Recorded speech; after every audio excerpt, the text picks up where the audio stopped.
इन कच्चे धागों में तुम्हारे सांसों की डोर अटकी है विक्रम सेठ। 18 बरस की तो होने को आई रे। सुहाग की इस निशानी को मिटाओगे तो खुद भी मिट जाओगे।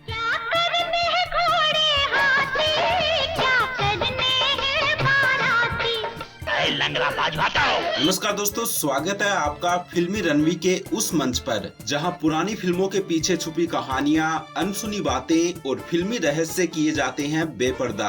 आज हम बात करेंगे उस फिल्म की जो जब सिनेमाघरों में आई तो हर सीट पर तालियों और सीटियों की गूंज थी। एक्शन, इमोशनल, ड्रामा और डायलॉग्स का ऐसा तड़का जिसे परोसा था खुद मसाला फिल्मों के उस्ताद मनमोहन देसाई ने। और जब पर्दे पर थे अमिताभ बच्चन और शशि कपूर तो समझिए भाईचारे और बदले की आग एक साथ जल रही थी। जिस आदमी ने तेरी आंखों की रोशनी छीनी है, जब तक उसकी जिंदगी में अंधेरा न कर दूं मैं चैन से नहीं बैठ सकता। तो चलिए दोस्तों, जानते हैं 1979 की उस ब्लॉकबस्टर फिल्म सुहाग के बनने की कुछ अनसुनी और बेहद दिलचस्प बातें। इस फिल्म को डायरेक्ट किया था मनमोहन देसाई ने तथा फिल्म की कहानी और डायलॉग्स लिखे थे कादर खान, प्रयागराज और के शुक्ला ने। फिल्म को प्रोड्यूस किया था राजेंद्र शर्मा, रमेश शर्मा, शक्ति सुभाष शर्मा और प्रकाश त्रेहान ने। फिल्म में म्यूजिक दिया था लक्ष्मीकांत प्यारेलाल ने और टोटल 7 गाने इसके म्यूजिक एल्बम में रखे गए थे। एक डाल पे 2 फूल खिले, 18 बरस की तू होने को आई रे।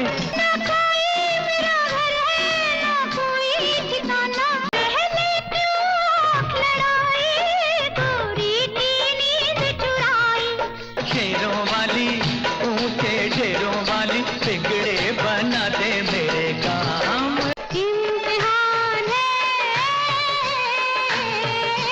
मेरा इम्तिहान। सुन यारी तेरी मुझे जिंदगी से भी प्यारी है। इन गानों में अपनी आवाज दी थी लता मंगेशकर, मोहम्मद रफी, आशा भोसले, शैलेंद्र सिंह, शशि कपूर और अनवर ने। और इस फिल्म में हमें शशि कपूर, अमिताभ बच्चन, रेखा, परवीन बाबी, निरूपा रॉय, अमजद खान, कादर खान, रंजीत और जीवन अभिनय करते हुए नजर आए। बात कर लेते हैं फिल्म के बजट और बॉक्स ऑफिस परफॉर्मेंस के बारे में। तो इस फिल्म का बजट रखा गया था 2 करोड़ रुपए और इस फिल्म ने कुल 5 करोड़ रुपए की कमाई की थी। और ये फिल्म साल 1979 की सबसे ज्यादा कमाई करने वाली फिल्म बनी थी। उस साल की दूसरी सबसे सफल फिल्म थी जानी दुश्मन, जिसने 4.5 करोड़ रुपए की कमाई की थी। और तीसरे नंबर पर थी ऋषि कपूर की सरगम, जिसने 4 करोड़ रुपए कमाए थे। बता दें कि सुहाग फिल्म की जब शूटिंग चल रही थी तब देश में इंदिरा गांधी सरकार ने इमरजेंसी लगाई हुई थी। ऐसे में इस फिल्म के कई दृश्यों को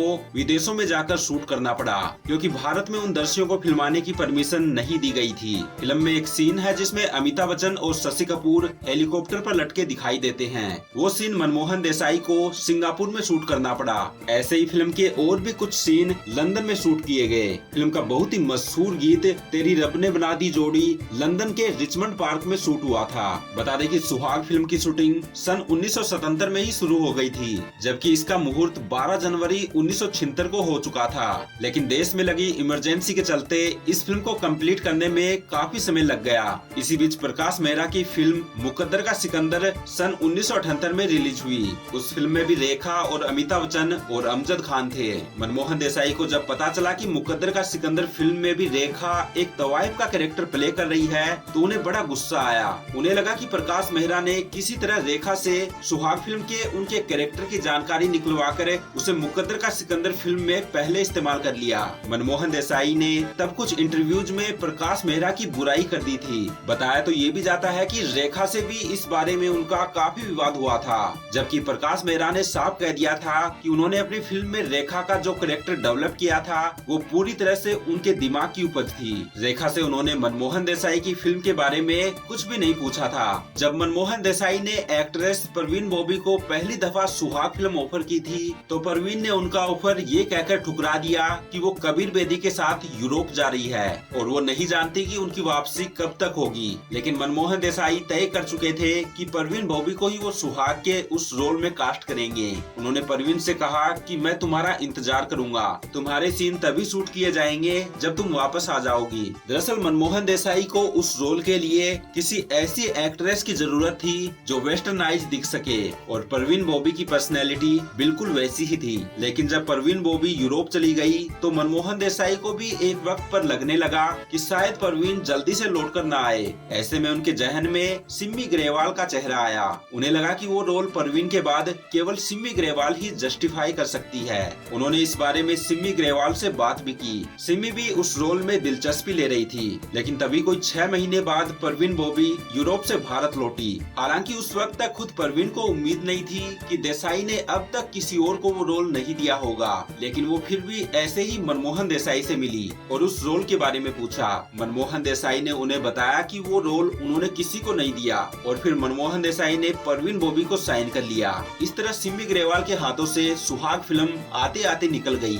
सुहाग फिल्म में अमिताभ और शशि कपूर के पिता का किरदार निभाने वाले एक्टर अमजद खान उम्र में अमिताभ बच्चन से मात्र 2 साल बड़े थे, जबकि शशि कपूर से वो 2 साल छोटे थे। फिल्म में अमजद खान की पत्नी का किरदार निभाने वाली एक्ट्रेस निरूपा रॉय उम्र में उनसे 9 साल बड़ी थी, जबकि अपने बेटे बने शशि कपूर से निरूपा रॉय वास्तव में उम्र में 7 साल बड़ी थी। दोस्तों ये बात भी जानने लायक है कि मनमोहन देसाई ने इस फिल्म का नाम सुहाग तो रख दिया था, लेकिन वो इस नाम से खुश नहीं थे। कुछ दिनों बाद उन्होंने प्लानिंग की कि वो इस फिल्म का नाम सुहाग से बदलकर माँ कसम रखेंगे। माँ कसम नाम उन्हें एकदम सही लग रहा था, लेकिन तभी उन्हें खबर मिली कि इस नाम से तो एक फिल्म पहले से ही बन रही है जिसमें विनोद मेहरा हीरो हैं। आखिरकार मनमोहन देसाई को इस फिल्म का नाम सुहाग ही रखना पड़ा। सुहाग फिल्म में अमजद खान एक अलग तरह के अंदाज में बोलते दिखाई देते हैं। उनकी आवाज जरा हस्की सुनाई देती है। कुछ ऐसे ही अमजद खान परवरिश और मुकद्दर का सिकंदर फिल्म में भी बोलते दिखाई दिए थे।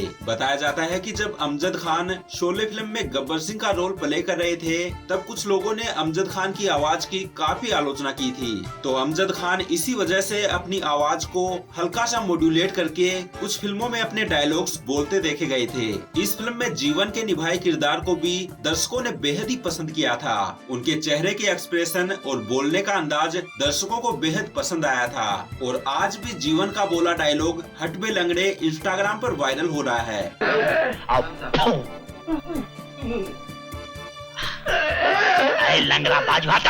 तो दोस्तों ये थी कुछ अनसुनी, अनकही और मजेदार बातें 1979 की ब्लॉकबस्टर फिल्म सुहाग के बारे में। इस फिल्म ने न सिर्फ बॉक्स ऑफिस पर झंडे गाड़े बल्कि हमारे दिलों में हमेशा के लिए अपनी जगह बना ली। अगर आपको ये वीडियो पसंद आया हो तो सीटी बजाइए लाइक पे, ताली बजाइए सब्सक्राइब बटन पे, और कमेंट करके बताइए आपको अमिताभ और शशि कपूर की कौन सी जोड़ी सबसे ज्यादा पसंद है। फिर मिलेंगे एक और दिलचस्प कहानी के साथ सिर्फ फिल्मी रणवीर चैनल पर, जहां हर पुरानी फिल्म बनती है एक नई कहानी। तब तक के लिए इंटरवल नहीं, सिर्फ अगला एपिसोड।